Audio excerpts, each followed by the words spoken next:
Welcome to Yahoo Finance Live. I'm Shauna Smith along with Dave Briggs. Let's get you up to speed on today's market action because some buying going on right now as we enter the final hour of trading. Dow holding on to gains up just under 100 points right now. Taking a look at the Nasdaq 100, that's up just about 1%. The S&P back in positive territory, up just about 0.5%, trying to break that 5-day losing streak that we currently have for the S&P, the longest losing streak that we have seen since October. Taking a look at the bond market, some of the gains coming as the 10-year yield holds up just around 9 basis points here to 3. Digging down into some of the sector action here and taking a look at the Dow, we're seeing gains from Apple up just around 1%. Microsoft is in the green. FTC suing to block Microsoft's deal to buy Activision Blizzard. We're going to hear a little bit more about that in just a few minutes, but we're seeing Microsoft moves to the upside on that news. Also, Chevron holding on to gains, as well as Visa, Coca-Cola, some of the winners inside the Dow today. Taking a look at the sector action, mostly green on the screen. Technology, consumer discretionary, certainly the outperformers of today's market action. Communication services and energy lagging behind today. And taking a look inside some of those energy names as we take out some of the, biggest laggards in today's market. We're seeing a bit of a mixed picture. Chevron now trading in negative territory, but some of the other smaller players weighing the energy sector to the downside. So some of the losses there in energy, the underperformer in today's market, Dave. Okay, Shauna, thank you. Let's get you up to speed now on a very busy earnings afternoon. It's led by Lululemon. The athleisure retailer reports after the bell after topping EPS expectations for 8 consecutive quarters. We will have analysis after those numbers come in. Our Yahoo Finance Company of the Year, Costco, also reporting today and will give us a good glimpse of the health of the economy and the state of the consumer. Are they trading down? Sure to be some questions as well about increasing that membership fee on the call still later on. Other big names reporting include DocuSign, Chewy, and Man U. We'll tell you why shares are up 67% over the last month later on in the show. But first, let's get to some big breaking news on an acquisition which Shauna just told you about. The government, FTC, suing to block Microsoft's acquisition of Activision Blizzard. Alexis Keenan here with the details. Alexis, this was a huge ruling on one of the biggest acquisitions in U.S. history. Yeah, a big one, $69 billion deal that was proposed in January. But the FTC now saying in a vote from its commissioners, 3-1 was the vote, Republican commissioner holding out and saying, no, I don't want to go forward with this. But the FTC ultimately saying we are going to try to block Microsoft, which owns Xbox, from acquiring Activision Blizzard, and especially its franchise Call of Duty, right? That's the big ticket item. And the concern here is that Microsoft, once it owns that franchise, that it will exclude other gaming companies from that content. Historically, that content has been available across different consoles, including Nintendo. Now, Microsoft has already said it would agree to enter a legally binding contract to offer the franchise Call of Duty to Nintendo, so that's seeming to not make the FTC happy here. Now, the FTC, they mentioned 3 different areas, 3 different markets that they're concerned about if this deal goes down. They say gaming consoles for one. They also say subscription content. That's been a big growing sector for Microsoft and for other companies, as well as cloud gaming. So it's those 3 markets that they say could be harmed for competition if Microsoft is allowed to go through with this deal. They also point to Microsoft's prior acquisition of gaming developer Bethesda Softworks in 2021. And the FTC, what they say is that Microsoft assured EU antitrust regulators that they would not have that content in that acquisition become exclusive to Microsoft, but instead they chose otherwise. So they seem to be going across the pond to say, let's look at the history of their activity there. We don't trust that this would actually go forward as Microsoft says it will. Yeah, in the last couple of days, we saw Microsoft make a deal that would bring Call of Duty to Nintendo for 10 years. And the thought was that was a show that we will not harm competition. Here's a quote now from the FTC. We seek to stop Microsoft from gaining control over a leading independent game studio and using it to, quote, harm competition in multiple dynamic and fast-growing gaming markets. This will have major implications on the gaming sector. Alexis Keenan, good stuff. Thanks so much. All right, let's talk about what this means from an investor perspective, as that once again, we are looking at gains across the board. All three of the major averages moving to the upside. Nasdaq, the outperformer of the day, up just around 0.9%. We want to bring in Alessio De Longis, Bespoke Investment Solutions Senior Portfolio Manager. Alessio, great to see you. I don't want you to comment specifically on Microsoft and Activision. I know you can talk about specific stocks, but more broadly from an investor perspective, taking a look at the current regulatory picture, what that means here for future deals. What's your response to the news we got today? Well, the regulatory environment remains highly uncertain, and that certainly doesn't help given the investors' concern focus already on an over-tightening by the Federal Reserve and a looming recession, right? The positive news that we find for investors, and this is how we have positioned our portfolios, is that over the next 3 months, we think we might be actually in a sweet spot where inflation decelerates. The Fed may signal a pause in that tightening cycle sometime in the first quarter of the year. And this is a good environment for investors not to stand in front of that, but to actually benefit for a potential rebound in risky assets, which we have already begun to see and we continue to see. So when you think about the regulation risk in the tech sector and what is happening with the crypto space, actually, this is an environment where moving towards the more traditional cyclical sectors, such as financials, industrials, materials, may actually be beneficial for investors if we do see a bit of a relief in the economic picture. Alessio, good to see you. We had some rough days after the last really 3 days, and some markets bouncing back a little bit, at least in comparison. We're all in the green right now. What do you make of today's moves? Well, today's moves are sort of going in that direction that I was outlining earlier. If you look at the news flow, where are investors today? Investors have been waiting for the most well-telegraphed recessions that I can remember, and a recession that didn't come. Actually, growth has been surprising to the upside, both domestically and outside, in the rest of the world. So, but the news flow has actually been one where the Fed may pause the tightening cycle very soon. Inflation is coming down, and the unemployment rate or that recession risk hasn't materialized yet. That is an environment where, in my opinion, the news flow today confirms that sentiment, right? No news is good news. When you're missing that validation that the economy is in immediate risk, when you're missing that validation from the data, investors ought to take risk in their portfolios and ought to get more exposure to, let's say, credit assets where yields are now as attractive as we have seen them in 15 years. Let's say you're taking all that into consideration and where we are today with the Dow well off the lows that we saw just a few months ago. Do you think that this is the beginning of a new economic cycle, or more so, what does this signal to you? Well, that's a great question. We think that this is likely to play out like a recovery from a soft patch, but not the beginning of a new, say, 10 or 7-year cycle. The unemployment rate remains at all-time lows. We are yet to see the long and variable lags with which the tightening of the Fed will impact the economy. So in our mind, this is more of a recalibration of investor pricing around recession probabilities, the timing of that recession, the duration of the recession, the severity of that recession. But a recession is not a question of if, it's a question of when. So no, not the start of a new economic cycle, but rather a confirmation of the high uncertainty and adaptive investment process that it's important to manage a portfolio in this transition period. So since it's not a question of if, when do you project a recession and how deep? We think the probabilities of a recession are likely to be concentrated in the second half of 2023.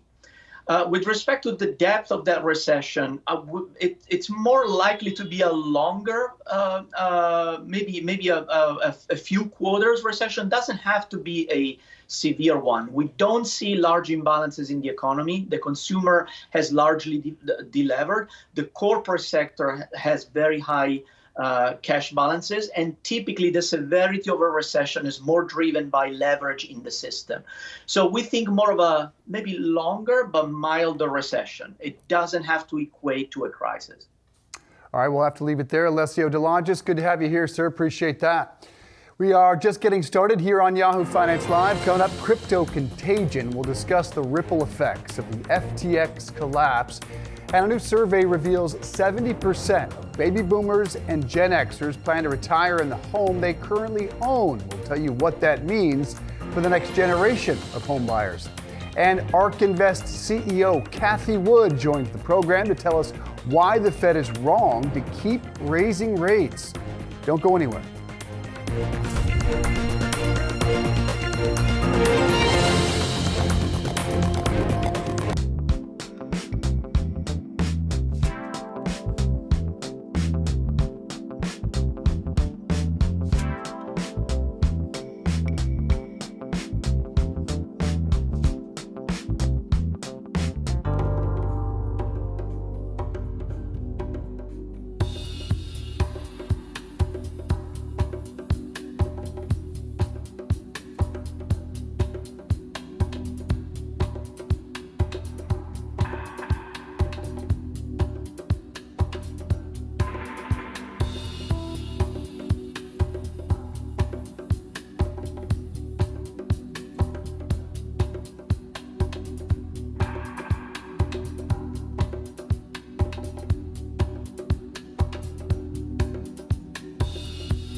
There's about 10,000 of these crypto tokens.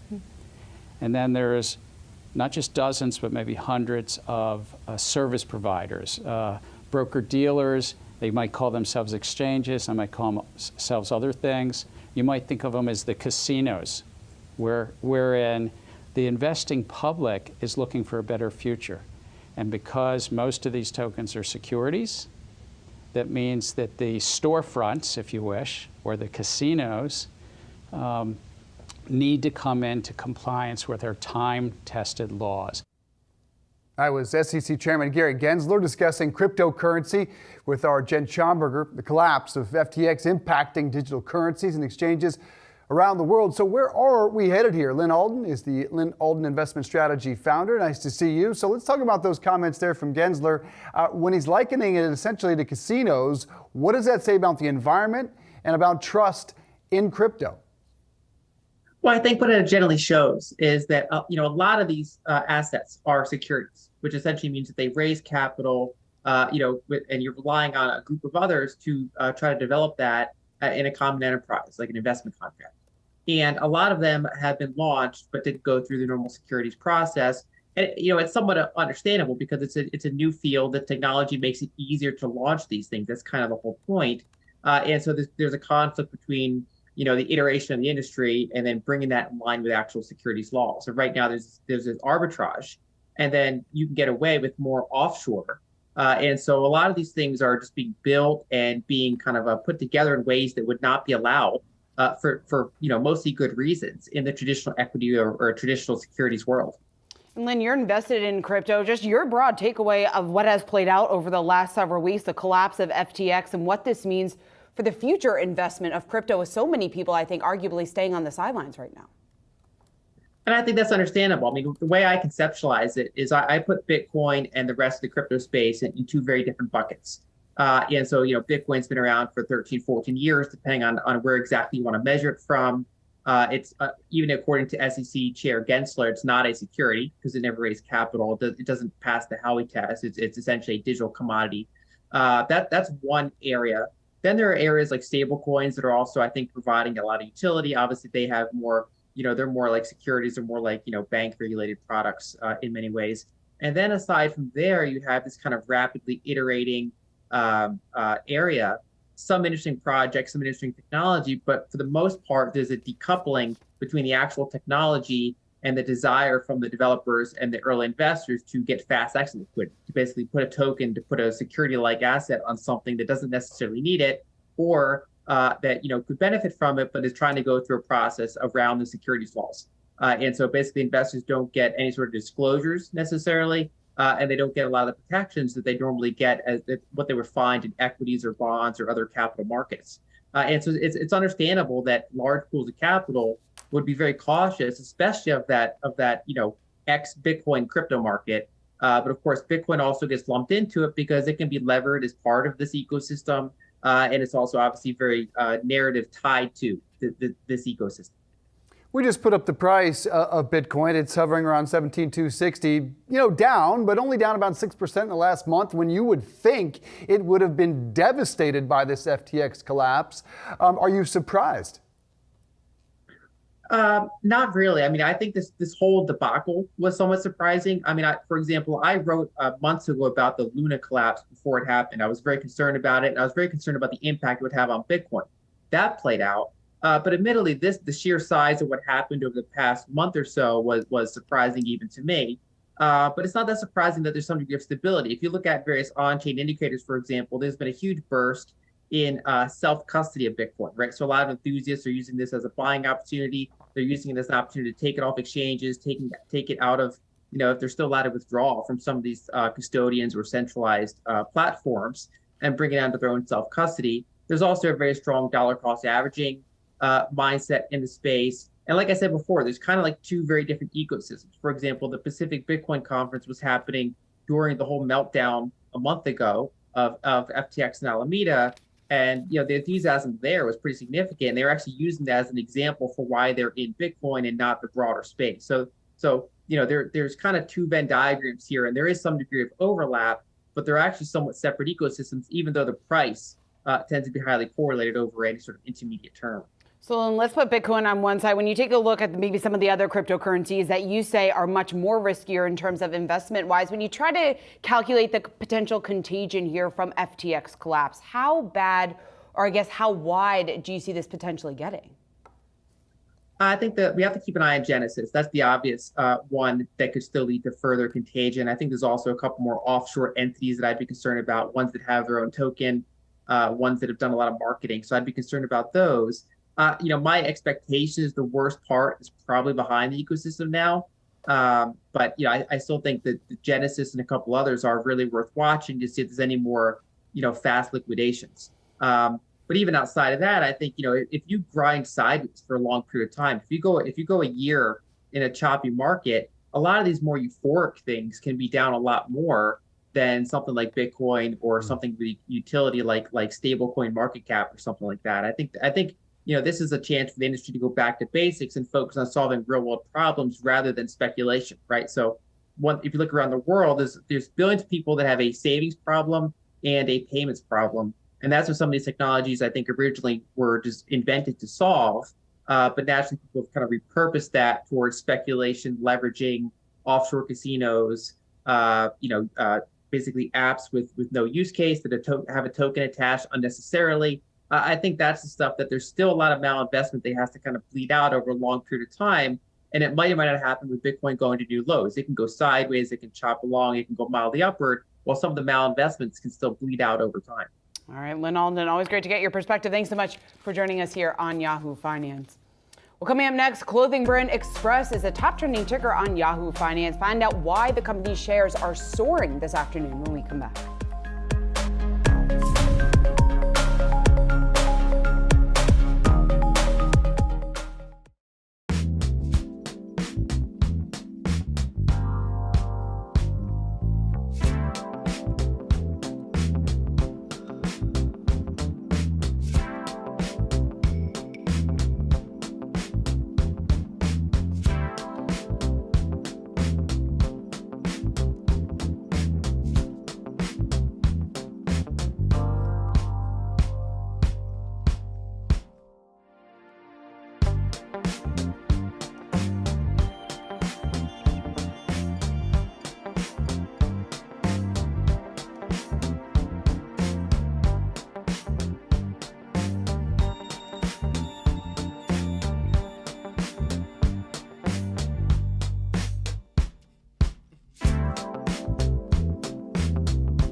Time for our triple play. 3 stocks that we're watching in the final 30 minutes of trading. We have Rent the Runway, Express, and Manchester United.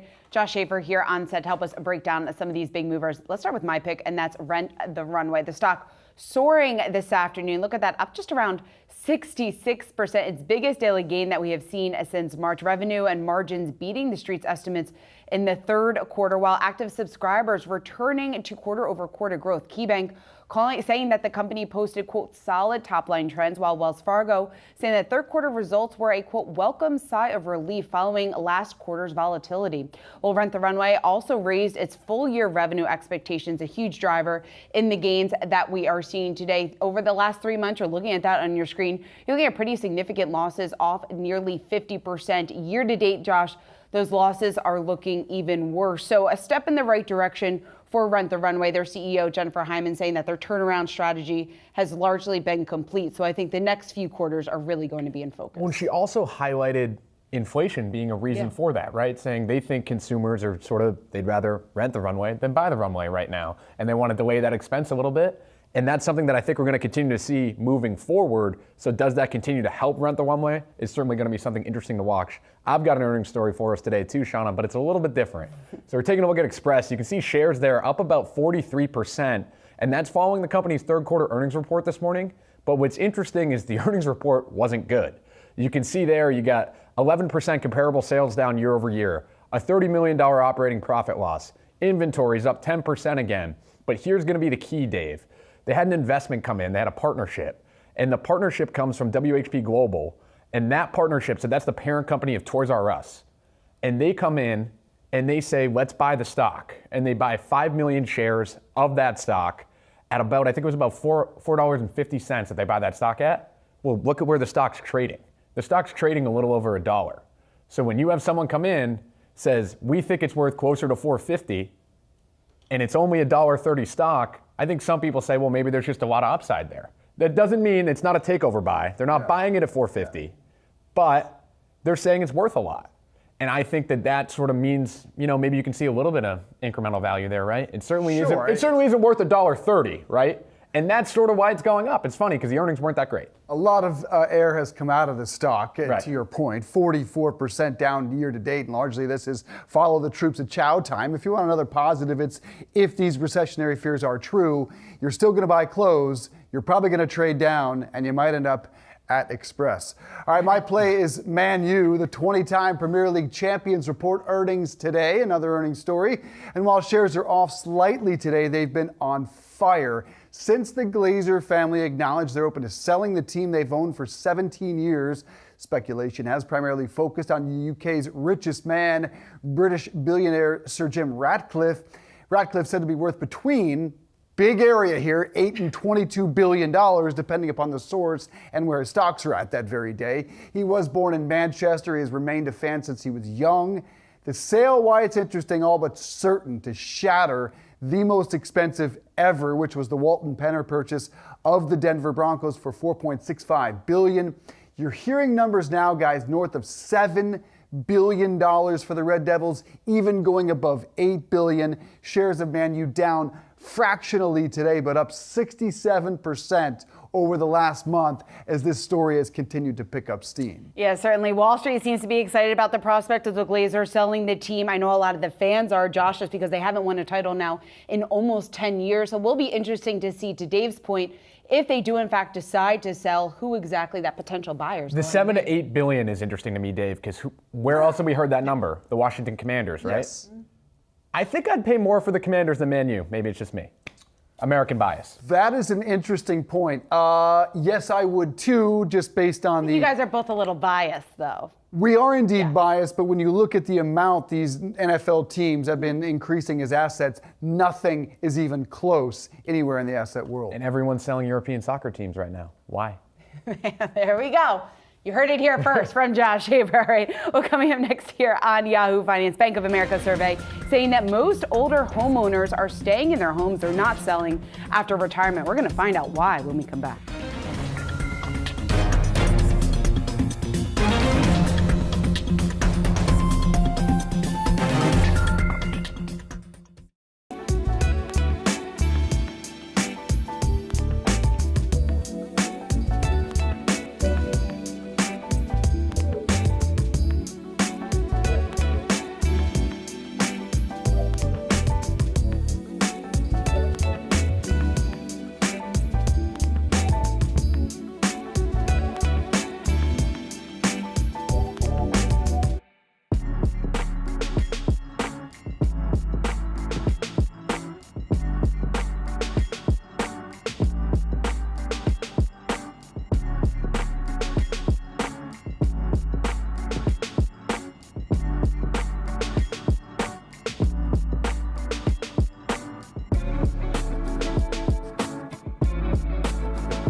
Mortgage rates are declining for the fourth consecutive week.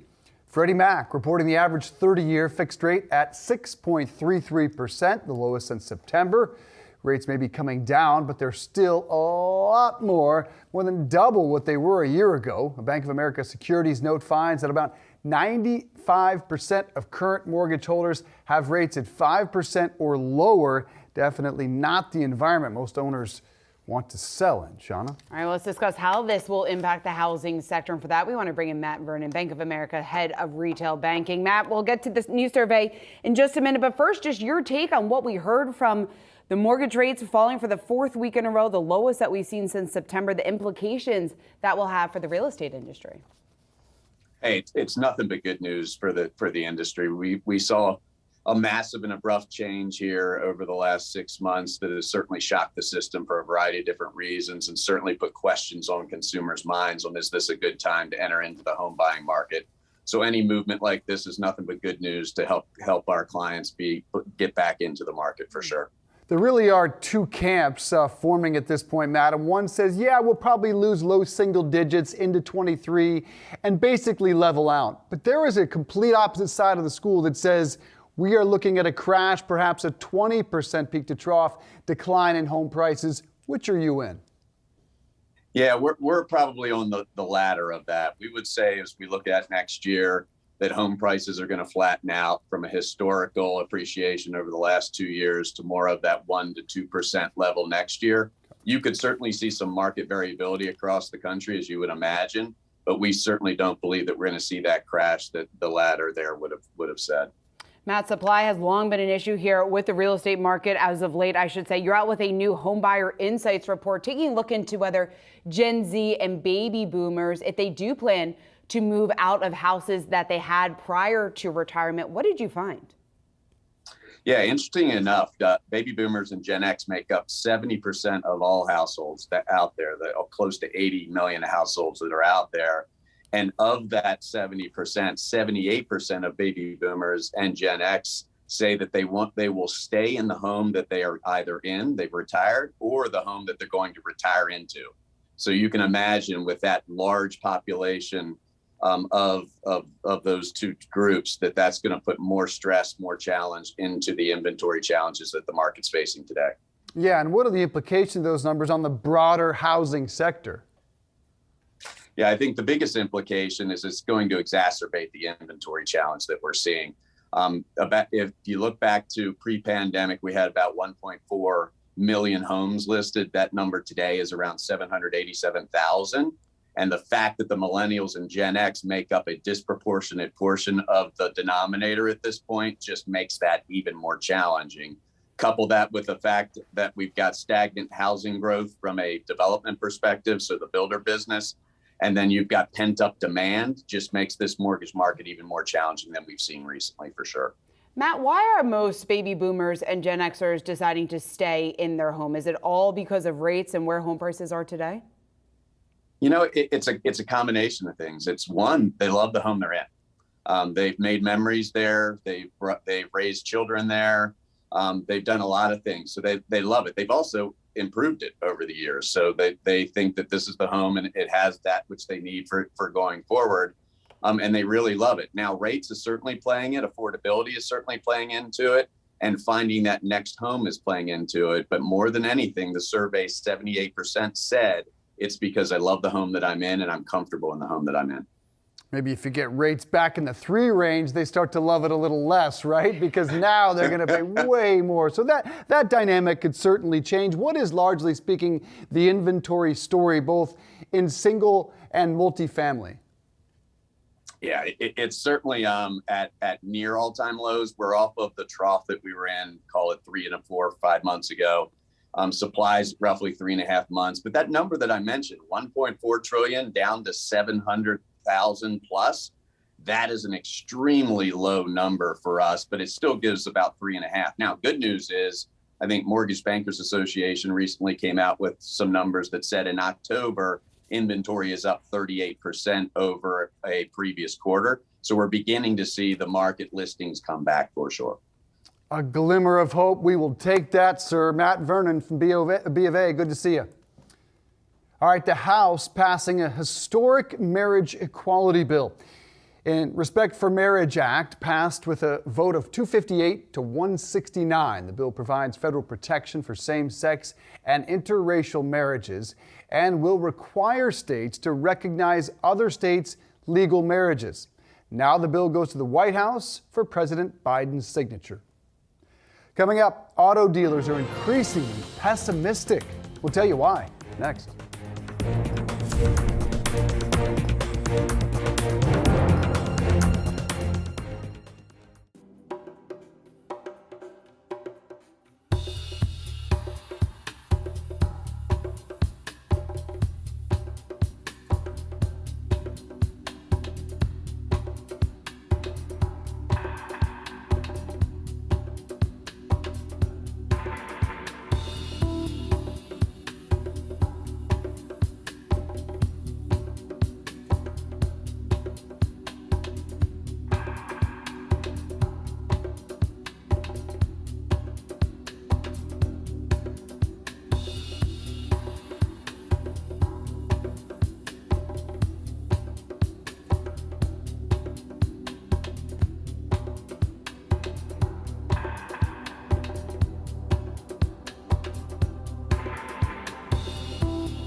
Good news for Americans. U.S. gas prices lower than they were a year ago. The average cost of a gallon of gasoline today is $3.33. That's according to AAA, a penny below where it was 1 year ago and far below the record highs that we saw over the summer when gas cost over $5 a gallon. The drop in gas coming as crude falls to its lowest level of the year, settling today below $72 a barrel. While the price declines, though, have not extended as much to diesel. The current average sits at $5 a gallon, much higher than last year's average of $3.61. Yahoo Finance earlier this week conducting a poll asking how gas prices are affecting your spending, whether or not they're causing you financial hardship. The majority of voters saying yes, despite the drop in gas prices, with 54% saying it is causing them financial hardship. High demand plus low supply equaled good times for car dealers across the country the last few years, but those times are a-changing. Cox Automotive latest dealer sentiment index came in at its lowest level since the start of the COVID-19 pandemic. The current mark, 43. Sits well below the ideal threshold of 50 and indicates the majority of dealers view the market as weak. Joining us now to discuss the outlook is Jonathan Smoke, Cox Automotive Chief Economist. Good to see you, sir. So why are car dealers across the country viewing this market as weak? Well, as you pointed out, what a difference a year makes, because we basically have enjoyed two of the most profitable years in dealers' history. But now we're facing the prospect of a recession, along with interest rates that are now at 20+ year highs. And that's a lethal combination for vehicle demand, and basically dealers are feeling it. How much does limited inventory still play a factor? And I guess when you compare what we're seeing this month to what we've seen more the historic norms, I should say, how does that compare? It still plays a role, but inventory has gone from being the #1 problem a year ago to now #3, solidly behind the economy and interest rates. We are seeing the new vehicle inventory situation, which is really where the scarcity has been dramatically change in roughly the last 4 months. We crossed 1.5 million in early November, which is up about 40% over that time frame. But we normally have over 3 million units on lots this time of year. So it's moving in the right direction. And I would characterize that what's happening right now, when you combine it with affordability being a challenge with interest rates, is what is gaining in the new vehicle market is actually deteriorating the conditions in the used vehicle market, because used has been abnormally strong because of people who would normally buy new having to buy used. And now those folks are able to go back in the new market, leaving behind dependence on the traditional used car buyer. And those are the very people that are the most rate sensitive and not able to buy at today's prices. I know you don't want to comment on a direct company, but are those basically the ingredients that have led to what we've seen with Carvana? It absolutely is connected. The used car market has been deteriorating all year. We are on track for ending the year down 11 or 12%, depending on how December goes. And basically, we've really seen strong deterioration once interest rates started to move. And so it's really been late spring and as the year progressed. And we do our surveys that you mentioned, heading into this have basically shown all year that independent dealers, which technically Carvana is considered one because they don't sell new vehicles and are not a franchise dealer, they have been negative about the market since the very beginning of the year and growing more pessimistic as the year progressed. So what could be a catalyst here for changing this dynamic, Jonathan? Well, I think we've got to, hopefully thread the needle and see a soft landing, although we see that prospect as roughly a coin toss right now in terms of what could take place.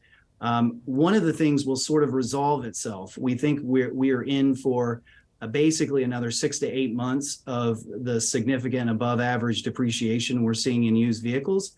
And that's the good news story. When interest rates finally reach their peak and we see used car values down another 10 to 15%, especially on the retail side, which has lagged behind, that opens up affordability opportunities for the consumers who've been pushed out of the market. And used typically does well in a recession because price is correct.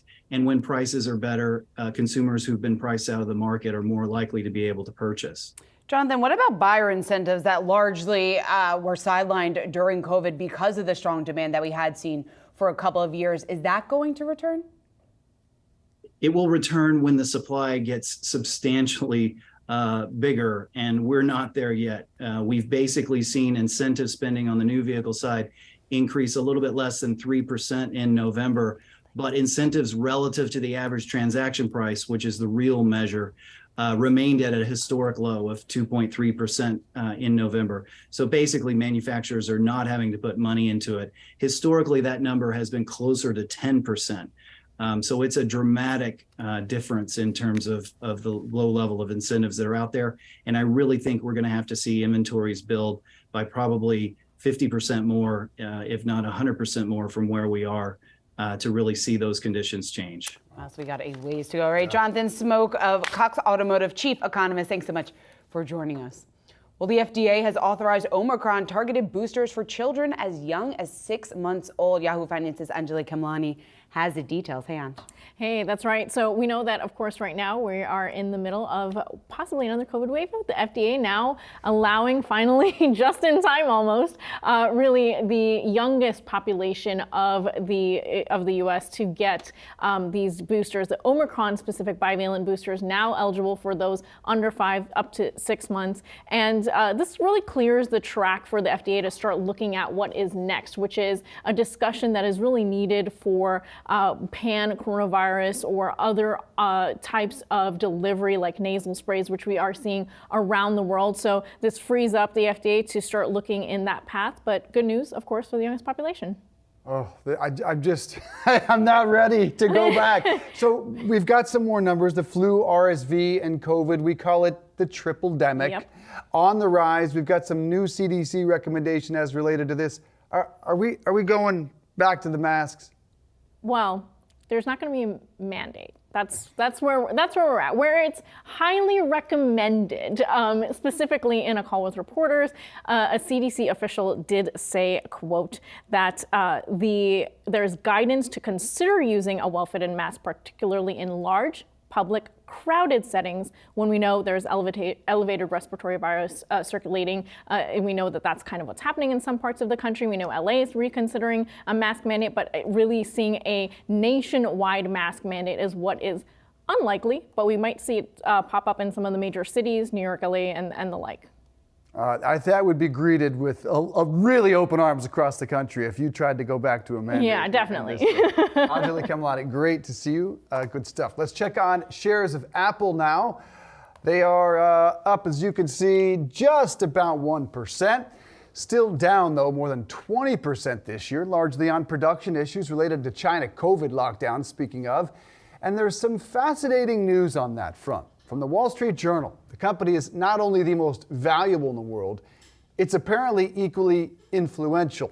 A letter from the founder of Foxconn, the world's largest iPhone maker, played a role in persuading the Chinese government to loosen its COVID-0 policy. Terry Gu warning a month ago that the country's strict controls could threaten its position in the global supply chain.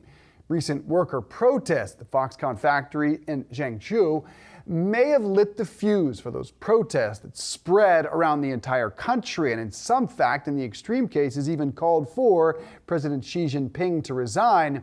This is some really intriguing commentary from the Wall Street Journal that you don't expect either side to comment on, needless to say, but speaks to the massive influence of these phones that we keep in our hands all day. It certainly does, and I don't think it's a surprise to anyone that Foxconn's founder might have reportedly got involved in this, because we already heard that Apple is starting to shift its production elsewhere out of China. A number of large U.S. companies have been affected by the lockdowns in China in terms of their supply, Nike being one of them, Adidas, Volkswagen, Samsung, just some of those companies that have had their supply disrupted over the last 2 years because of China's zero COVID policy. It's interesting, though, just when you take a step back, exactly what you're saying, Dave, the influence of one person and one device more specifically, and what that would mean for a nation, millions and millions and millions of people. And just a little context here, when you follow the Chinese economy, you know that Xi Jinping has really cracked down on those major tech leaders, tech conglomerates. So it's not as though he's afraid to take a hit in the Chinese economy. He has shown exactly the opposite, a complete willingness to take a hit to their GDP and their tech sector to do exactly what he wants, which is crack down, which is, enforce that COVID-0 policy. Really hasn't budged until now. Hail the power of Apple. Yeah, certainly. And we've talked about it a number of times also with China's experts, just in terms of how hard of a line he did approach, how he was able to, or how he was willing, I should say, to take that economic hit and put health as the front and foremost, most important issue in China. Their rhetoric in their newspapers are also changing, just in terms of the latest variants, how much we shouldn't be as concerned as we should have been during Delta or some of the more serious versions of COVID. So the next couple of weeks is going to be very interesting shifting in China, whether or not we could actually buy the fact that Right. they are going to roll back their zero COVID policy and leave that in place. Because they are not prepared for a potential spike in cases because of their lack of vaccines and anything related to an mRNA vaccine. So, yeah, not out of the woods just yet. Coming up, the S&P looking to snap a 5-day skid. Find out which stocks are making the biggest moves when we come back.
All right, let's get it over to Jared Blickery, who has some of the top movers of the day. Jared, who is on the move? Well, we're looking at the tech sector first, and guess what? Microsoft is one of the stocks in focus here on the deal with Activision Blizzard, and that's despite antitrust rumblings against Microsoft. We touched on the story at the top of the show where the Federal Trade Commission looking to block Microsoft from buying Activision Blizzard, a move that would make Mr. Softy the #3 gaming company, and that is right after Tencent. Now, just taking a look here, Microsoft up 1%, Activision Blizzard down 1.5%. This is a 2-year chart, and you can see that M&A premium getting built in right here and getting slowly sucked out. Got some more commentary on that in a second, but want to move on to China, because guess what? Chinese stocks surging to 3-month highs as the government eases COVID restrictions there. Crane shares China Internet ETF ticker KWEB. That is up over 80% from the mid-October lows. And just look at some of these names. I'll show you what's been happening on a trailing 1-month basis, and that's where these numbers get truly eye-popping. Baba up 38%, Pinduoduo up 44.5%, Baidu up 41%. But when you take a look at how far they are still off their 52-week highs, you can see a lot of these names have substantial work to do. And now we got to move on to the meme stock craze. We were talking about GameStop earnings yesterday after the bell, and guess what? They disappointed. Nevertheless, GameStop is up 11.5%, strongest day in months, and that's after reporting net sales for the third quarter that came in shy of analyst expectations, as well as posting a wider loss than expected, so that is worse, and answering a grand total of 0 questions on the call, as is tradition at Matt Furlong. longs GameStop. Now, Wedbush lowered its price target to $5.30 from $6, withdrawing any prior perceived value in its, quote, moribund NFT marketplace. Well, enough said on GameStop. Finally, we're going to leave things on an earnings note, and that is going to be with Ciena. Now, this company is having its best day in 3 years, popping above its 200-day moving average and getting it done on the right side of that average. That's after the company that specializes in optical networking solutions blew past analyst expectations for profits and sales in the fourth quarter, and it's on those results that JP Morgan is saying that they're much stronger than expected as, quote, supply turned out to be favorable rather than a tailwind. So finally, getting some supply chain stories going in the right way, guys. All right, Jared, let's go back to the top mover that you were talking about when it comes to Microsoft and Activision. We have Microsoft gaining today, Activision under a bit of pressure. The FTC's argument all boils down to competition, like you said. And in one of the statements from the director of FTC's Bureau of Competition, saying that today we seek to stop Microsoft from gaining control over a leading independent game studio and using it to harm competition, specifically pointing to what Microsoft did through a 2021 acquisition of ZeniMax Media. Microsoft and Activision, though, still remaining very positive and confident that this deal will potentially go through. Yeah, I think so. And analysts expect it to go through. There might be some concessions that have to be made to Sony because of PlayStation. But look, Microsoft has Xbox, and they're probably going to make this transaction happen. It's just going to be at a slightly reduced scale, which is probably why we're seeing that premium getting slowly sucked out of that M&A bid, as I was talking about, and you can see here on that 2-year chart, guys. Yeah, and overall, that's my concern about the chilling effect on the M&A market. It's been basically quiet. It's been a ghost town. And if this isn't going to go through, if they're going to continue to block deals, what is the further chilling effect down the road? And to your point, yes, they did have a comment, Brad Smith from Microsoft. We have been committed to giving peace a chance, but we have complete confidence in our case and welcome the opportunity to present in court. All right, well, we will see. All right, well, coming up next here on Yahoo Finance Lab, we are counting down to the closing bell. Once again, looking at gains across the board. Dow still up just around 159 points. We'll be right back.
Just about a minute to the closing bell. Let's get over to Ines Ferre. Hey, Ines.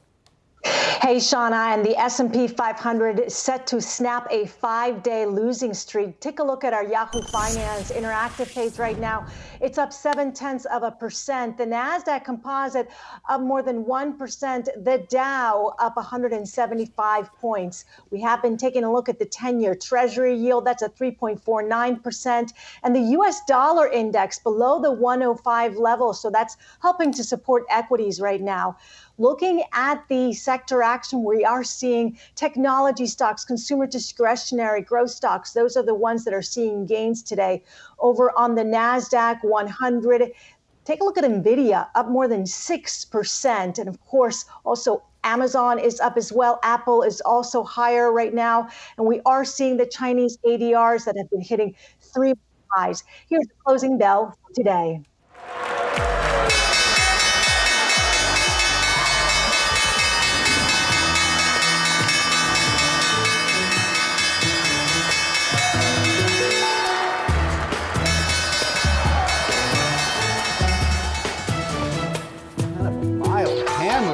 Get after it, would you? There's the closing bell on Wall Street today for this Thursday. Let's check out the numbers, how we finished back in the green, snapping that 5-day losing streak on the S&P. Nice to see a 0.5% gain in the Dow. The Nasdaq also up more than 1% on this day. We got a couple of friends here hanging out with us, don't we? We got Proud Supermanian here for the next hour. Julie Hyman as well with a very special guest today, Julie. Yes, thanks so much, Dave. Appreciate it. We're talking about Cathie Wood. Her flagship ARC Innovation Fund, it's attracted more than $1 billion in net inflows this year, but that's even as the price of the fund has gone down quite a bit, over 60%. Recently, Cathie has been sounding the alarm and blaming the Federal Reserve for sending the economy into the U.S. economy into recession. Let's bring in Cathie right now, ARK Invest CEO and CIO. Great to see you, Cathie. Thank you so much for being here. And we've talked about the inflation picture and the Federal Reserve before. There was a piece in Bloomberg today where Robert Burgess said you might well be right that Powell and company are being too aggressive on rates and will send the U.S. into a recession. We've heard other strategists raise that alarm as well. Talk to us a little bit about that and what that means for your portfolio, if indeed that's the scenario. Well, I do believe that the stock market has been discounting this for a good part of this year. The market is in a bear market. So the equity market's not going to be surprised, and even the fixed income market's not going to be surprised. The yield curve, so the difference between the 2-year and the 10-year Treasury yield, is over 80 basis points, 0.8%. This has not happened since the 80s, the early 80s, when Chairman Volcker, was taking a sledgehammer to inflation, an inflation problem that had built up over 15 years. This inflation problem built up over 15 months. And instead of increasing interest rates twofold, 10 to 20%, which is what Volcker did, Chairman Powell has taken interest rates up 16-fold. Again, never seen that before. And I do believe that the surprises now are going to be on the low side of inflation expectations, dramatically so. We believe that inflation will drop below the Fed's 2% inflation rate sometime next year. And the pipeline is telling us that. Commodity prices, inventories, which are overwhelming and causing all kinds of discounts. And the bond market itself, whenever there's a yield curve inverted, it is saying, okay, growth is going to disappoint, or inflation is going to be lower than expected, or both. And so does that mean then, Cathie, that we're not going to see, say, a terminal rate of 5% or above from the Fed? I would be very surprised if we see anything like that. I think one of the most visible commodity prices out there, oil, despite a lot of potential support, can't get going. It peaked at $130 per barrel after Russia invaded Ukraine. It's now down to $74. And even with China opening up, we think, supposedly a support for oil prices, it can't rally. So I see you're putting up here 71.60, but that would be yet another proof point. So. Yeah, and so are all the sales, I guess, that we're seeing when we go Christmas shopping, a lot of folks on a lot of items, Kathy, as we see that start to feed through. So again, if this scenario is correct, if we are going to see inflation start to come down more sharply than anticipated, if we do see the Fed then slow down interest rates or even stop raising interest rates earlier than anticipated, bring it back to your portfolio and what that means for where you're investing. Well, if you look at what has outperformed in the last year or so, we've seen the beneficiaries of inflation outperform. Now, I just told you that oil prices have come down from $130 to the low $70 range, almost cut in half. And yet the XLE, the S&P energy sector index, is not that far from all-time highs. So there's a bit of a disconnect there. And there we go. So what you will see as inflation unravels, interest rates come down, raising the present value of future cash flows, that kind of environment benefits our portfolio. We have stocks in our portfolio, companies that are going to be extremely profitable in the next 5 years. Right now, they may not be that profitable because they're investing aggressively to capitalize on some amazing opportunities in the genomic space, robotics, energy storage, artificial intelligence, blockchain technology. They're investing now because many of these are going to be winner take most markets. So they're huge markets. And therefore, there's latent profitability.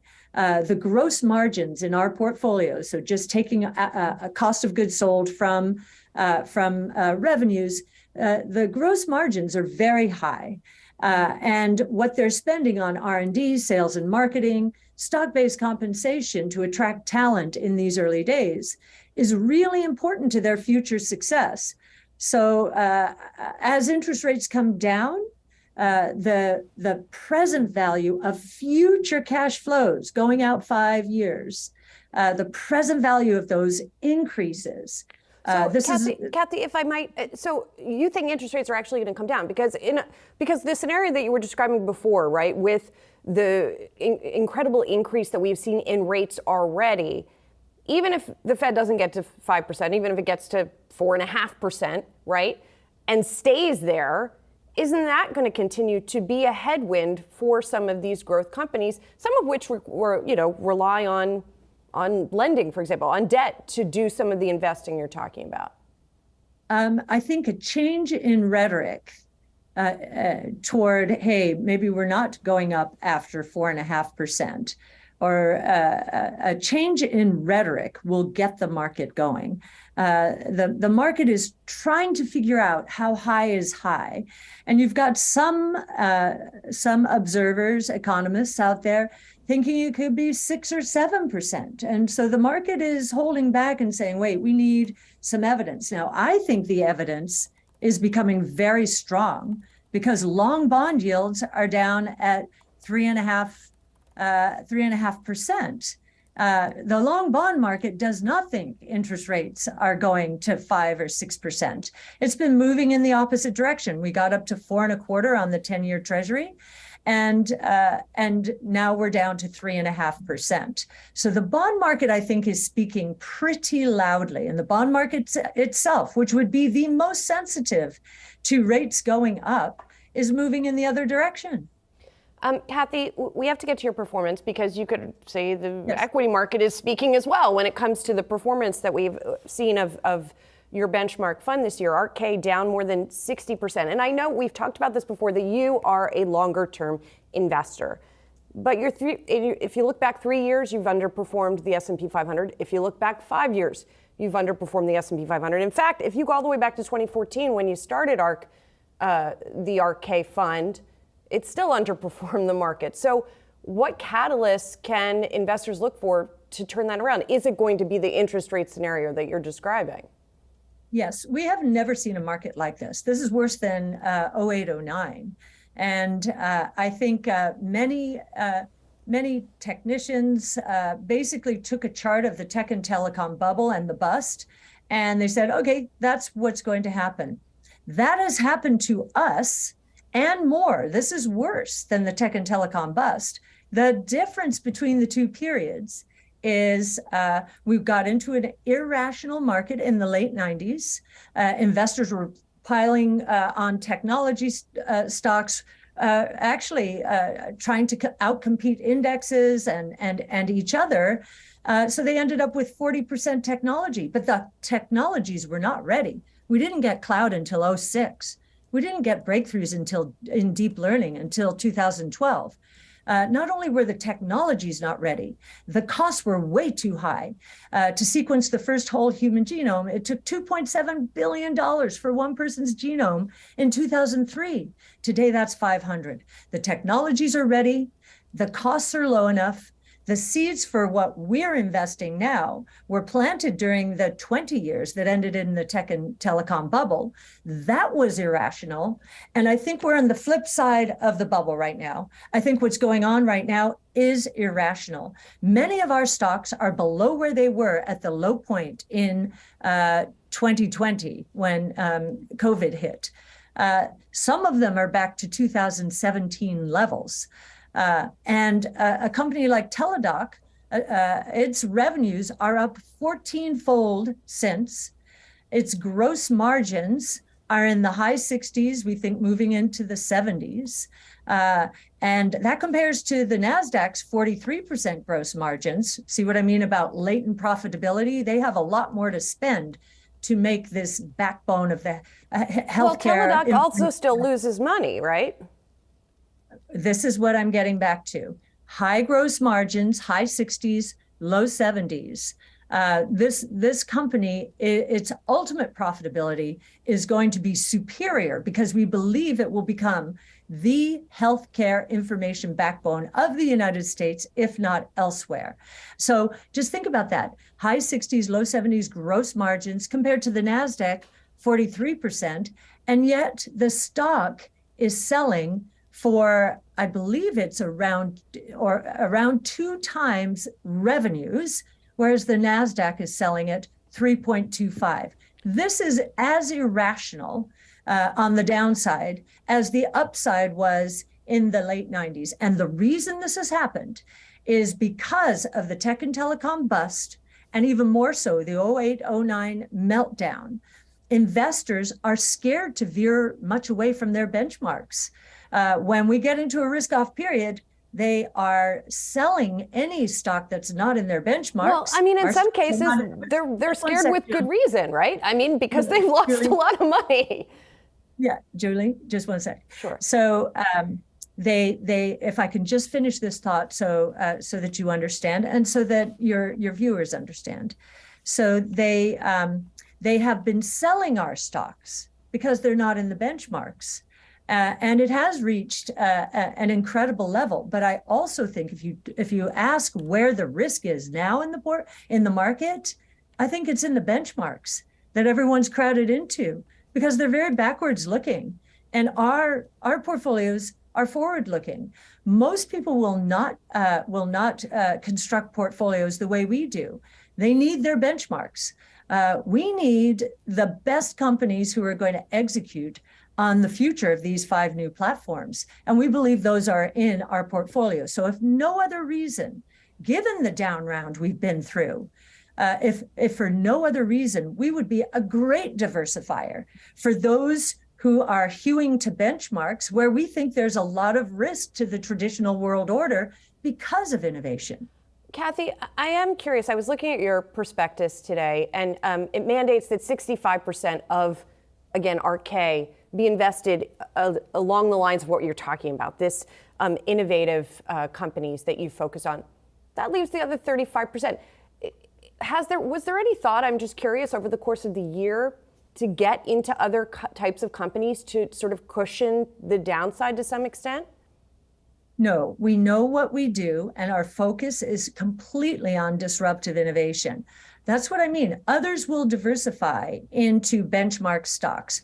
What we do as they are selling our stocks, we are concentrating our portfolios on our highest conviction names. We've gone from 57, 58 names in the flagship portfolio to now 30 names. So that has, what we have done is those which are the lowest on our scoring system have left. It's not like they won't come back into the portfolio, but we've concentrated towards our highest conviction names. I think the kiss of death for a strategy like ours is to style drift into another strategy. You will not find us buying energy at all. And why is that? Because the secular outlook for oil demand is down. We think that oil demand may have peaked in 2019. It's stretching to get back there now, but with electric vehicles taking off, and now you've got Uber and Lyft riders buying Teslas and other electric vehicles, the vehicle miles traveled, the electric vehicle miles traveled is increasing dramatically. And so we wouldn't touch energy. And I would say I'm proud of the call on energy after Russia invaded Ukraine. We looked at that price and we said, now surely there's going to be demand destruction and an accelerated shift towards electric vehicles. Kathy, you said you don't style shift within your fund. You do have other products, of course. They're all along the same lines. And you did launch recently a new kind of fund, the ARC Venture Fund, which invests 70% in private companies, 30% in public companies. I'm just curious, what can we expect from you in 2023? Are you looking at any other sort of new products to bring to market? Well, we do have two new crypto strategies. And yes, we're very excited about helping to democratize the venture space, $500 minimum requirement on the Titan app. So social distribution added to our social media and social marketing strategy. So very excited about that. And then two new crypto strategies. I believe the best time to launch new products is when the times are tough and they're out of favor, because that gives the end investor an opportunity to ride the next wave. And, I really believe, if I can just back up and give you a sense, during COVID, as we learned the disaster that COVID would be, the market dropped in 1 month, roughly 30%, depending on the measure. We were down 46%. Our mantra back then was innovation solves problems. COVID's a terrible problem. And then, of course, our genomic revolution was our best performing fund, up 180% in 2020. But our flagship, from the low in April of 2020 to the peak in February of 21, went up 360%. And so this idea of innovation solves problems. We have more problems now. We have all the supply chain problems that innovation has helped work out. We have food and energy prices having increased as dramatically as they did. Electric vehicles, genetic engineering, CRISPR gene editing to allow crops to grow in less fertile areas than Ukraine. So innovation solves problems. And I believe what happened during COVID and after, as investors woke up to the idea that, wait a minute, innovation does solve problems. I believe that was a dry run for what we are going to experience during the next 5 to 10 years as these 5 innovation platforms around which we have centered our research take off. They are ready for prime time. So I know we don't have much time left, Kathy, and I do want to ask you about crypto. You mentioned the 2 new crypto products that you're coming out with. I know you've been adding to positions in things like Coinbase and Grayscale. Whether or not crypto and the blockchain's innovation solves per problems, if the sentiment surrounding these new assets is bad and people don't want to buy them, to some extent, does it even matter if the technology is good or not, if people don't want to buy Bitcoin, for example? Yes. Well, and first, before I answer that, I just want to say that these strategies are for advisors who do read our research, very sophisticated in their understanding, on the Eaglebrook platform. So that's really important to state. Mm-hmm. I think what we're learning because of FTX is how much more important fully transparent, decentralized networks will be to financial services going forward. FTX, Celsius, 3AC were all closed networks, opaque systems. You couldn't see what was going on. And what happened as they were going down, the people who were on the fully transparent distributed networks were able to get out scot-free. They saw what was going on. There were margin calls for those who were over-leveraged, but the system worked. It didn't skip a beat. Those other companies went out of business. It's a little bit like 0809. The old financial world is very opaque, not transparent. The new world that we're entering, and we do believe DeFi will actually get a boost coming out of this because it's so obvious now. Decentralized and transparent is the way to go. Those networks didn't skip a beat. All of the transactions were completed. And there are all kinds of metrics saying they're getting stronger now. It's very interesting to note that Sam Bankman-Fried, who has either committed gross negligence or outright fraud, he didn't like Bitcoin. He didn't like it. And why didn't he like it? It's decentralized, it's fully transparent, and he couldn't control it. He was trying to control the crypto world, master of the universe. And that was a recipe for failure. It's been most unfortunate because so many people have been hurt because of it. But I do think the big lesson, and even the newest SEC commissioner is saying, you know what, we really have to double down on this idea of decentralization and transparency and help to propagate this new world with the right kind of regulation. And it's not like they have to change regulations. As Brian Armstrong says at Coinbase, we don't need new regulations. We need clear regulations. And we certainly need more clarity from Gary Gensler at the SEC. And the other thing we need, I would submit, is we would have saved a lot of people from some of the catastrophe that FTX has presented them with something like a Bitcoin ETF, a regulated. Instead, a lot of people went offshore and then got carried away with it. So I think the SEC deserves some blame for what has gone on as well. Kathy, can I sneak in one more, or do you have to run? I know you have another meeting you have to get to. Yes. Okay. Yes. Okay. You do have to go? No, one more. I do have to go. Okay, great. I want to ask you about Tesla. I just want to sneak in one on Tesla, which you still have a big position in, right? Man, Elon Musk has been busy, as he always is. And there's new reporting today that his bankers are considering replacing some of the debt he used to buy Twitter with new margin loans backed by Tesla. There's also some reporting out of China that the production there is actually slowing down. Is your faith shaken in him at all in terms of running Tesla? Is there anything that would shake your faith in him in terms of how Tesla's doing?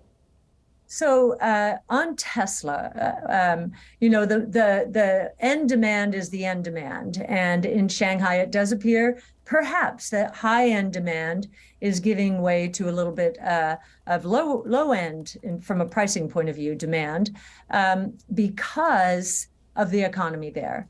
Yet in thinking about Tesla's positioning, now that supply chains have loosened up, I believe what's going to happen is Tesla is going to be at the forefront of being able to drive down costs and prices so that this idea of electric vehicles moving into the mass market is going to start to take root.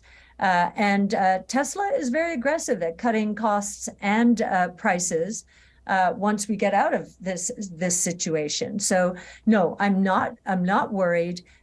In terms of manufacturing, which is the gating factor here, we need new plants as EV scale, we believe, from 8.5 million units globally this year to perhaps 60 million in 2027. We think Tesla is going to be at the forefront of that. And so our conviction there has not diminished. Elon's main role at Tesla right now is moving it towards an autonomous taxi platform, which we think will happen in 2024. I think he thinks it'll happen next year. I think he is as focused as ever on that. And yes, he has had his hands full with Twitter. I think he's surrounding himself by the right engineers, and he's going to bring in new leadership. I notice, I mean, I don't know if this is going to be the case, but Brett Taylor, who just left Salesforce.com, was on the board of Twitter, and certainly understands that company. He's an incredible operator. It'd be interesting to see him come in. I don't know if that's going to be the case at all, but I know he's going to surround himself by the right business leaders. He's not going to be running that company on a day-to-day Kathy, basis. just to be clear, you think Brett Taylor would be a good choice as CEO of Twitter, is what you're saying?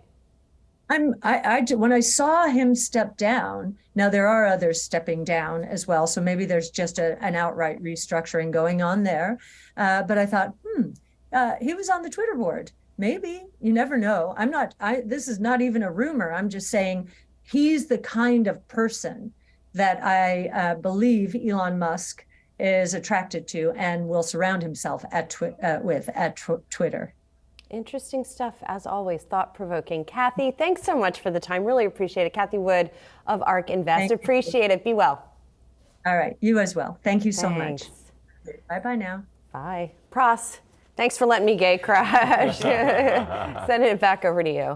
Thanks, Julie. That was a great interview with Kathy Wood. Coming up, we'll break down the numbers from Lulu and Costco's earnings reports and get you Wall Street's take on the FTC's bid to stop Microsoft's acquisition of Activision. Stay tuned.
Why can't we preview it? All right, an earnings alert now. Shares of Lululemon, check them out, down 9.5%+ after reporting earnings. Yahoo Finance's Josh Schaefer with us now to break down the numbers. Josh, what is moving the stock so far down? Yeah, Dave, it looks like right now, so you got a revenue beat for Lululemon. The estimate was at $1.6 billion versus an estimate of $1.82 billion. And the diluted earnings per share beat the estimate as well at $2 versus an estimate of $1.97. But I think really what you're looking at here for what's bringing the stock down is the fourth quarter guidance for EPS. So Lulu's guiding $4.20 to $4.30. Well, the street was expecting $4.29. You can see that's a pretty big range there. Didn't quite hit it there. Now, they did have full year revenue numbers coming in as well. That came in at $7.94 billion in a range to $7.99 billion. That was the high end of Lulu's previous guidance. And same with their full year EPS guidance. That came in at $9.87 to $9.97. That's also higher than Lulu had previously guided. And I will read you just a little nugget here. We don't have the call yet, but CEO Calvin McDonald said that they're pleased with their early holiday season performance. Expect to hear a little bit more about that on the call. Obviously, the holiday season will include Q4, Dave. So it'll be interesting to see. One other note, too, that I forgot for you. I think it was 85% inventories up year over year again. So another story there. That's the same as last quarter. Still maybe a problem for them. It wasn't really last quarter, but we'll have to see. The inventory story continued to spread all over the retail sector. For more on the earnings, we're joined by Janet Joseph Kloppenberg of JJK Research Associates. Nice to see you. Your reaction to this report and why shares are down so far. Yeah. Well, I disagree a little bit with the first commentator. I think the shares may be down because there was a gross margin miss in the third quarter. We thought that gross margins would be within guidance of down 50 to 70, and they were actually down 130 basis points. The CFO Megan's comments were that we're operating, quote, in a dynamic environment, which may imply that there were some freight or supply chain issues. I don't think it's a markdown issue, but that's always a possibility. And so the operating margins came in at about 19% versus 19.4. The guidance were for them to come in at 18.7 to 18.9. So a good beat on sales, which helped to leverage the SG&A more than we would have expected. So we're happy with that. And the EPS came in at $2 versus the street at $1.96. I think maybe the whisper might have been a little bit higher because we all knew that the top line had good momentum. Also, looking forward, the company brought revenue guidance in line with the street, at the high end of guidance in line with the street, and also EPS at $4.30 at the high end of guidance for fourth quarter versus the street at $4.29. So a smaller raise than expected, but the full year is up close to $10. And I think that all in all, there's probably some aberration that impacted the gross margin in the third quarter that may be continuing into the fourth quarter, and therefore didn't allow the upside for the third quarter that the street was expecting and a lift to fourth quarter as high as maybe people were expecting. I think we'll learn more as the company talks, but I was encouraged by the CEO saying that the fourth quarter began on a good note. And Jen, I want to ask you a little bit about inventory. Second straight quarter that we've seen a pretty high number there for Lulu, up 85% year over year. What do you make of that number? Do you see it as impactful moving forward? So the street's been concerned about Lulu's inventories all year. Clearly in their second quarter transcript, they said that their second quarter ending plus 85% inventory would be up at least that level, if not higher, coming out of the third quarter. So they were up 85, which was at the lower end of what they were guiding to. And that's because the company brought forth a huge amount of holiday product early to make sure that they were ready for the strong demand, which we're witnessing here with their sales up 28% in the third quarter.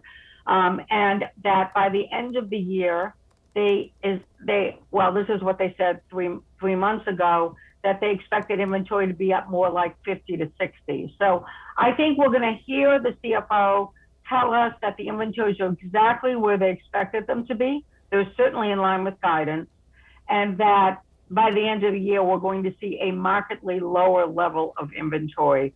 That should calm people down, but I was expecting a very high inventory number.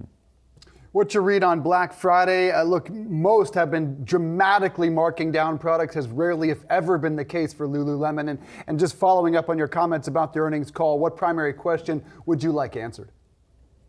I think for me, it's a two-part question. First of all, I think on Black Friday, Lululemon was one of the winners, and there were a lot of great winners. I think brick and mortar traffic was terrific on Black Friday. There were a lot of promotions, but they weren't higher than they had been earlier in November. And overall, I think that the promotional environment is in line with where we expected it to be, and we're not seeing a dramatic slashing in pricing in the first 10 days of December. So I'm pretty happy with what I'm seeing. I think there's going to be clear winners and clear losers in the holiday period. Lulu is obviously in the winner camp.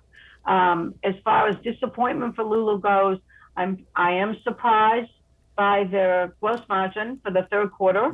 We've not seen this trend, and I'm sure the company will have a good explanation for it, and I think the stock will recover. They have proven awfully resilient over the last several years, with maybe that notable exception of when the pandemic just struck. Janet, Joseph Kloppenberg, we appreciate you. Josh Schaefer, good to have you here as well. Thank you both. Donna?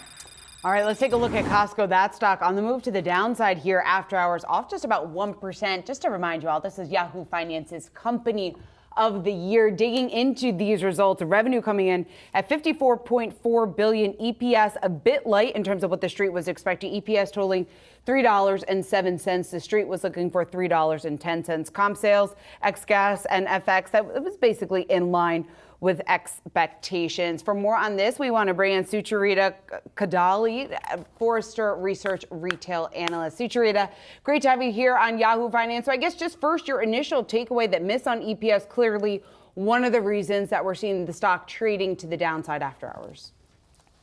Yeah, I think that these are just some of the cyclical issues that even other retailers, we heard the earlier Lululemon commentary, there could be anything from supply chain issues to higher labor costs. These are not unexpected. I think that the bigger story when we look at it is that Costco had huge gains through the pandemic, and they've held on to most of those gains. And that is one of the best things and one of the reasons that they are a company of the year. Earnings are a little bit soft, but I see those as cyclical issues that will likely recover in 2023 once labor costs stabilize and these supply chain issues also normalize too.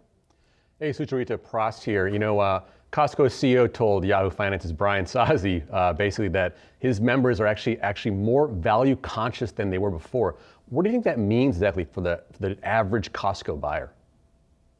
Well, I think that every business is facing value-conscious buyers right now. We're in an inflationary environment. Consumers are belt tightening, and you are seeing every category being very self-conscious about pricing, about what is available, what kind of how these key value indicators are playing out for shoppers. So that doesn't surprise me. We see this in every recessionary environment. Costco has historically had some leverage because it tends to attract a higher income consumer, but you're seeing belt tightening across the socioeconomic strata. So it's not something that is just relegated to the dollar stores. We're seeing it at the club channel as well. What that means is that Costco is likely going to push its suppliers to give it better terms wherever possible. Like Costco is known for passing on its savings to shoppers, and they are likely going to push some of it to the CPGs that they do business with, and the consumer is going to have to absorb some higher pricing as well as a result of these higher costs. Sucharita, where do you stand just on the membership fee? Because this past quarter, membership fees bringing in just around $1 billion. That's up 5.7% year over year. So much talk has been on when Costco could potentially raise their membership fees, since they haven't done that in years. Do you think that's likely as we head into the new year? Yeah, that is seemingly something that is likely in the cards. That is a lever that they have, especially because they hadn't raised it in so long. We've seen other subscription businesses, whether it's Amazon or Netflix or others, raise their subscription fees over time as they've felt the need to improve their profitability. And what has resulted is often just consumers paying more and and the drop off, any elasticity seems to not be as much of an issue. So I suspect that Costco has quite a bit of room here to increase its fees if it chooses to do so, and especially if they are experiencing some challenges from a profitability standpoint. That's a lever they can pull. Hey, you mentioned Amazon. Do you think that if Costco can't effectively pass on its costs to customers, or it does, do you think that Amazon can swoop in there and kind of siphon off some of those dissatisfied Costco members? Well, we've been talking about the Costco-Amazon rivalry for some time. Perhaps Costco's biggest rival is Amazon because it also has a bundle of goods and offers, a lot of which overlap with Costco products. But then there's even more, right? Because Amazon offers its Prime Video and storage and all sorts of other benefits that come with the Prime fee. And Costco doesn't have kind of all of those benefits that Amazon has. So if Amazon were going to siphon away those customers, I suspect it would have happened by now. What I really think is happening is that consumers, probably a number of consumers, may have actually both memberships, and they have them for different reasons. And in the case of Costco, a lot of it is the bulk purchasing. It could be the fresh rotisserie chicken for some people. Really, it's a different basket of goods that the shopper is looking for there. All right, Sucharita Kodali, always great to have you. Thanks so much for joining us this afternoon. All right, a big news day. The Federal Trade Commission now suing to block Microsoft's $69 billion acquisition of Activision Blizzard. We're joined by John Freeman, CFRA Vice President of Equity Research, for reaction on this. Good to see you, sir. Let's just give you a blank slate to begin. Your reaction to the FTC blocking this. Is this what you expected? Yes, and I'm surprised that there was one. Apparently, it was 3-1. So there was actually a dissenter. I thought that's surprising. I mean, I'm a big fan of the free market, but the law is written such that it says, if you're a monopoly or if you have monopolistic power, you're not allowed to use that power to gain an unfair advantage in an adjacent or dependent market. It looks like that would be the case here.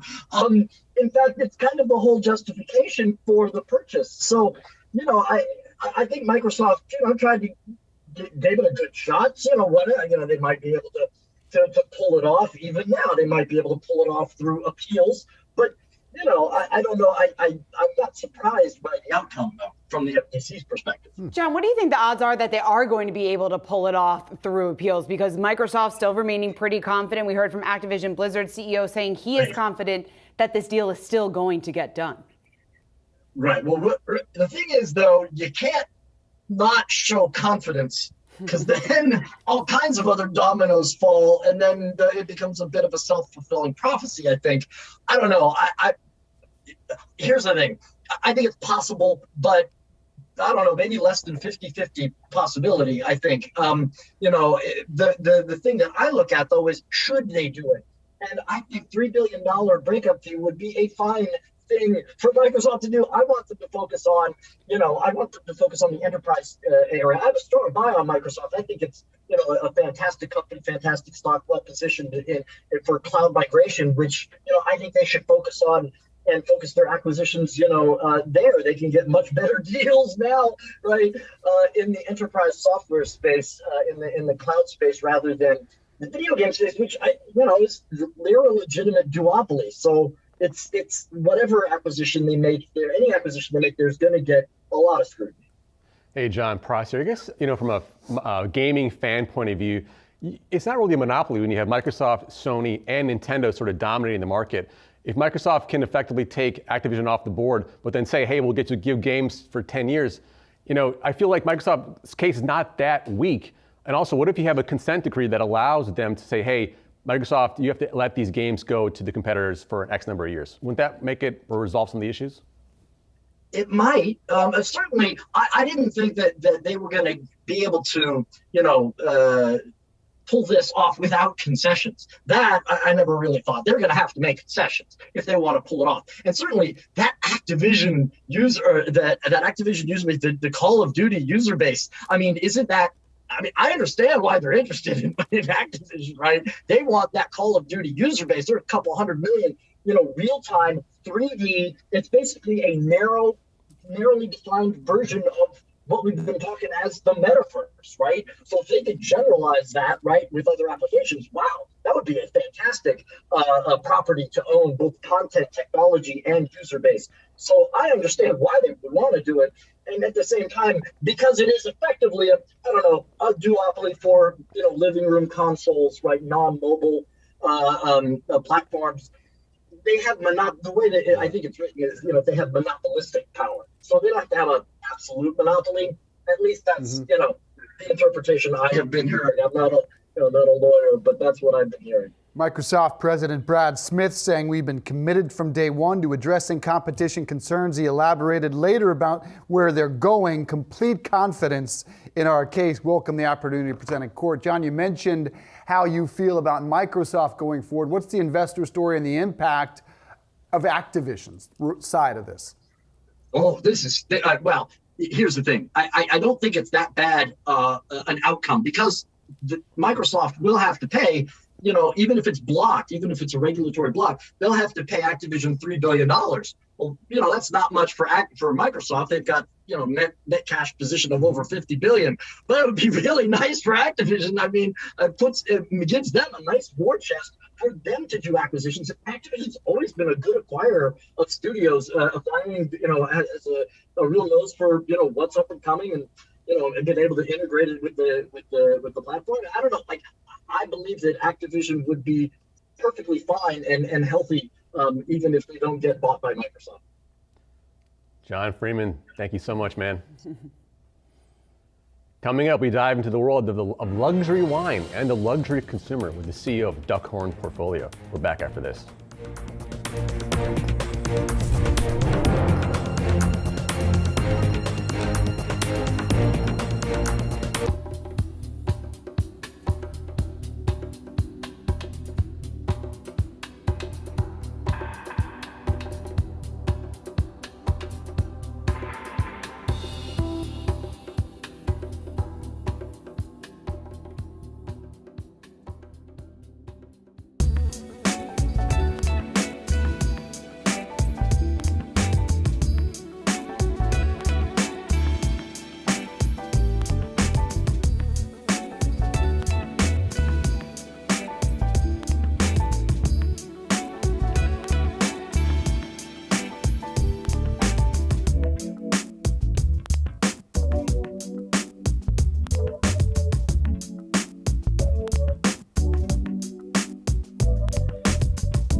If you're a fan of or invest in wine, you might have something to cheer about. The Duckhorn Portfolio, home to a number of luxury brands, beating the street's estimates on both the top and bottom lines in its most recent quarter. Drilling down into those numbers, we saw about a 4% growth in sales of $108 million from just a year ago. That's sending shares higher today, closing up just around 5%. For more on this, we want to bring in Alex Ryan, the Duckhorn Portfolio President, CEO, and Chairman. Alex, it's great to have you. You have the wine there right in front of you. We're a bit jealous on set that we don't have any right here. But first, just your reaction, your take to the numbers that you saw, because it looks like your business has been holding up pretty well. We have been holding up great. The consumer, the luxury wine consumer is very resilient, right? We've been doing a lot of work. The depletions, the pull off from the shelves has been excellent. Our wines are well known around the United States and the world. The brands are really solid, and we've been executing on our core business of just selling fine wine to luxury consumers, and it's showing up in the numbers. So we're really excited. Yeah, give us a sense of your consumer. Are they high income? Are they spending less? Are they trading down? Any changes in that regard as we approach what some feel a recessionary environment? That's a good question. We do have more affluent consumers, as you would expect. We focus solely in the luxury wine space. That's about $15 and up per bottle. We span kind of $20 to $200 per bottle, and that's really the active part of the luxury market. And we're not seeing any trade down now. Obviously, we're watching it very carefully. We're watching the news clips. But right now, I think our customers want to share wines and explore with their friends during the holidays, coming off the pandemic, looking for a reason to celebrate and enjoy their life. So right now, we're not seeing any trade down. We're watching for it. And we still think that end of the category is going to remain strong. Hey, Alex, Pross here. You mentioned that luxury consumer. Are they able to sort of weather the pricing pressure that kind of storm better than non-luxury consumers? What we're seeing, we think that that's an accurate depiction that they like the experience enough that they're able to kind of choose where they want to put their money, and they're able to kind of withstand the pricing increases that they've seen in wine over the last several months. Alex, what about the prices that you have raised so far? I know you have been raising prices over the last couple of months. Is that enough, do you think, to get you through the next several months, or are you potentially going to raise prices even more? As a luxury product, we raise prices on a regular, consistent basis over time. We did take some prices, as you noted, on the end of the summer, early fall, and those prices have moved through the system. Both our distributors and our trade partners, and ultimately our great customers, have been able to absorb those and weather them, and they've clearly offset some of the inflationary pressures that we've had. So we feel that we're in a really good shape, and I think it was reflective in the numbers. What of your products are showing the most growth? Where is the industry going, and how do you plan to innovate moving forward? Great question. The industry's moderating somewhat, as again, all the analysts were keen to point that out yesterday on earnings day. We continue to outpace the market. We continue to outpace the industry slowdown, if you will. And the reason for that is we've been doing it for 45 years. We're very, very focused on luxury only. And that customer is still active in the wine market. They still want what they want within fine wine. And we're able to deliver that throughout the United States with our great trade relations and great customer relations. So I think we're in a pretty good shape to weather the current storm. And let's face it, fine wine's been consumed since the days of the Romans. So the industry is not going anywhere. Hey, Alex, I'm actually a big fan of sparkling wine, Prosecco's, that sort of thing. You guys have a new Cuvée Brut product, I believe. Is that trending higher these days? Sparkling wine's exciting right now. Funny you should bring that up. This is one of our new products, Brut Cuvée from the Decoy portfolio. We're seeing a lot of interest in sparkling right now across the globe, and we've been able to meet that demand with a lot of new sparkling products. This is the latest one, and in a festive magnum size, so you and more of your friends can enjoy it at the same time. So I think that your interest in Prosecco is reflective of a lot of the luxury consumers' interest in greater interest in sparkling. It's not just for New Year's Eve anymore. That is one big bottle you got next to you, Alex. Alex, great to have you on Yahoo Finance. Thanks so much for joining us. CEO, President, and Chairman of the Duckhorn Portfolio. Bring that here next time, man. Yeah, you got to send some to us. Happy holidays. You can't be hogging it all, Alex. All right, Alex, thanks so much. Well, we have a little bit more coming up for you on Yahoo Finance. A number of stocks moving after hours. We're going to break it down when we come back.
It has been a very busy afternoon. We've got 5 after-hours movers for you. Let's kick it off with Lululemon. Look at that. Shares off just around 8% right now in extended trading. Lots of worry about the miss that we saw on gross margins here for the company.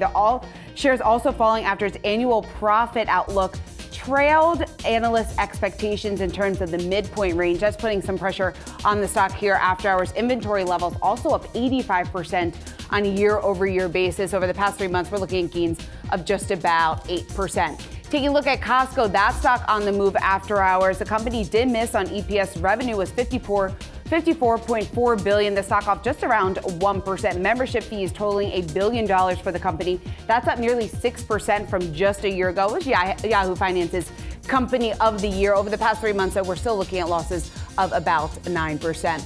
Let's take a look at DocuSign. That stock on the move, raising its full-year revenue forecast, beating on both the top and bottom lines. Stock up nearly 3% right now in extended trading. Billings up 17% from what we saw just a year ago. Let's take a look at Chewy. That stock also on the move. Sales beating expectations, $2.5 billion. That's up 14% on a year-over-year basis. Also surprise Q3 profit. We're looking at the 3-month chart of gains of just about 17%. And rounding it out with RH, that stock on the move after hours, raising our revenue and EPS both beating the street's expectations. CEO Gary Friedman, though, warning on the call, or in its earnings release, I should say, that he does still continue to expect business trends to deteriorate as a result of weakness in the housing market, Dave. Well, I'm going to bring it back to Lululemon because you had me wear Lulu head to toe, right? Yep. And that's what I did today. And you listen to my orders. I follow your what orders to do. every time. I do what I'm told. CEO Calvin McDonald with some commentary, and we're always looking for some indication about the economy. He says Black Friday, biggest day ever for sales and store traffic, and Lululemon doesn't play in the markdown category. So that says a lot about the economy. But then in his commentary, we also recognize that the external environment remains challenging with several high volume weeks still in front of us. A little bit of mixed overall on what's around the corner. Yeah, make or break time Q4 for our sort of holiday quarter for Lululemon. You know, they usually they knock it out of the park, so we'll see what happens. Costco, I'm kind of want to hear about this grocery makeup take up the slack there. Do people kind of trade down, go there for more bulk items and more fresh food at Costco? And that would be very similar to what we heard from Walmart in their most recent quarter. The fact that they actually put up pretty strong numbers. A lot of that because of their grocery business. Will they raise the membership fee, though? That's what everyone wants to know. They haven't done it for years. That's, I'm sure, going to be asked on this earnings call. All right, well, that does it for us today on Yahoo Finance. Thanks so much for tuning in. We'll see you right back here again tomorrow night.